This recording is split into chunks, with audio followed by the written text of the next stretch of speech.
Pandemi COVID-19 telah mempengaruhi perekonomian Indonesia, tak terkecuali sektor perbankan. Padahal kesehatan perbankan sangat penting untuk menjaga perekonomian sebuah negara agar tidak kolaps. Berikut kami hadirkan informasi menarik apa saja yang dapat dilakukan untuk dapat menjaga perbankan serta perekonomian nasional. Tahukah kamu pentingnya sektor perbankan dalam perekonomian? Bank memiliki 3 fungsi utama, mulai dari menghimpun dana masyarakat, menyalurkan dana kepada masyarakat dalam bentuk kredit, juga jasa perbankan lainnya, seperti transfer, pembayaran, remitansi, dan lain sebagainya. Kebayang dong, peran perbankan sangat krusial dalam perekonomian. Misalnya dalam penyaluran kredit usaha rakyat, tidak hanya membantu UMKM untuk lebih produktif, penyaluran kredit juga dapat mendorong pertumbuhan ekonomi nasional loh. Sederhananya, semakin besar kredit yang disalurkan, perputaran ekonomi semakin cepat. Pendapatan masyarakat meningkat, angka kemiskinan dan pengangguran pun dapat ditekan. Sebab meningkatnya usaha mampu membuka lapangan kerja baru. Penyaluran kredit perbankan memberikan multiplier effect dan menjadi nadi perekonomian nasional. Sayangnya, sektor perbankan rentan dengan berbagai resiko, terutama resiko sistemik, yakni kegagalan bank yang berdampak terhadap ekonomi dalam jangka panjang. Kegagalan perbankan menyebabkan kerugian lebih besar bagi seluruh lapisan masyarakat.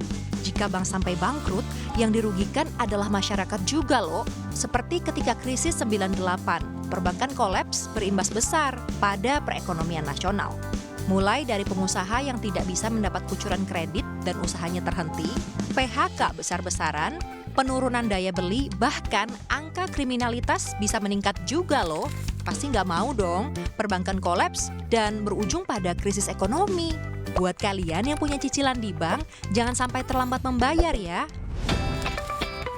Dalam kondisi pandemi COVID-19 seperti saat ini, apa yang terjadi apabila debitur atau peminjam kredit tidak membayar cicilan? Pertama, non-performing loan atau rasio kredit bermasalah perbankan akan meningkat. Kedua, bank akan mengalami kesulitan likuiditas karena pinjaman yang disalurkan berasal dari simpanan masyarakat. Yang ketiga, kepercayaan masyarakat terhadap perbankan akan menurun. Keempat, kemungkinan bisa terjadi rush atau penarikan uang besar-besaran oleh masyarakat secara berbondong-bondong dalam waktu yang singkat. Kelima, bank tak mampu menyelesaikan kewajiban jangka pendek. Dan yang terakhir, semua ini berdampak sistemik terhadap ekonomi Indonesia. Lantas apa ya yang bisa kita lakukan sebagai nasabah perbankan? Tentunya kita perlu bijaksana dalam pemanfaatan kredit dari bank, mulai dari tidak boros menggunakan kartu kredit, hingga bijak mengelola kredit tanpa agunan dan modal usaha. Kita juga bisa memprioritaskan penggunaan produk dalam negeri untuk menghidupkan usaha lokal.